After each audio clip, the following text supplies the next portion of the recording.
ঢাকা ৫ আসন ডেমরা থানা বিএনপির আয়োজনে ঢাকা ৫ আসন সংসদ সদস্য পদপ্রার্থী আলহাজ নবিউল্লাহ নবী লিফলেট বিতরণ সহ গণসংযোগ করেন এবং ধানের শীষ মার্কায় ভোট ও দোয়া চান।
আর জায়গা বানাইতে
এক নম্বর ইউনিট আয়োজিত আজকে নির্বাচন উঠান বৈঠকের উপস্থিত এলাকাবাসী, আসসালামু আলাইকুম।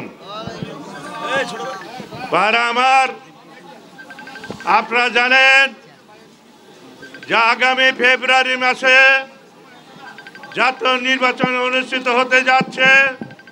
সেই নির্বাচনে আমাদের পার্টির চেয়ারম্যান তারেক রহমান আমাকে ঢাকা ৫ আসনে গণসংযোগ করার নির্দেশ দিয়েছেন এবং জনগণের সাথে সম্পৃক্ততা হওয়ার জন্য নির্দেশ দিয়েছেন।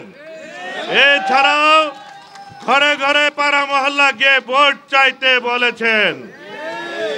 ভাইরা আমার, তাই আমরা আজকে ১.৫ মাস যাবৎ আমরা প্রতিটি পাড়া মহল্লা প্রতি ঘরে ঘরে আমরা গণসংযোগ করছি এবং আমরা ধানের শীষ মার্কায় ভোট চাচ্ছি। আর আমার আজকে আমাদের বলতে হয়, আমরা দীর্ঘ ১৬টি বছর আন্দোলন করেছি, সংগ্রাম করেছি। সেই আন্দোলন সংগ্রামের আমাদের উপহার হিসাবে এই ঢাকার দক্ষিণে সর্বপ্রথম আমাকে দেশ নায়ক তারেক রহমান গ্রিন সিঙ্গেল দিয়েছেন।